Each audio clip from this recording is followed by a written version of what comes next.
Azken hilabeteok zailak izan dira denontzat, eta hain zuzen ere, une zail hoietan da beharrezkoa ardura gure gainartzea.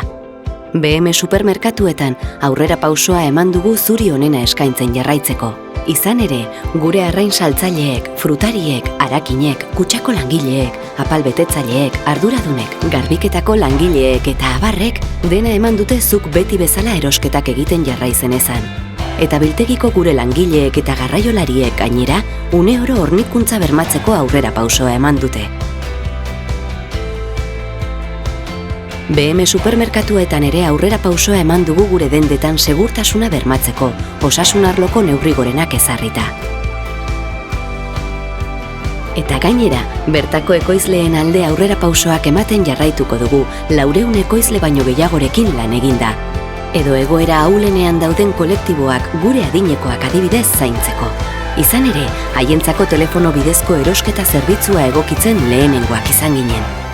Bestalde, 100 artikuluren prezioak jaitsita milaka etxeri laguntza emateko aurrera pausoa eman dugu. Eta baita behar handiena duten familiak elikatzeko ere. Izan ere, elikagaien bankuari eta gurutze gorriari 183 tona produktu baino gehiago eman dizkiegu dohaintzan. Gure ustez, ardura, gizartearen mesedetan aurrera pausoa ematea delako. BM, ardura.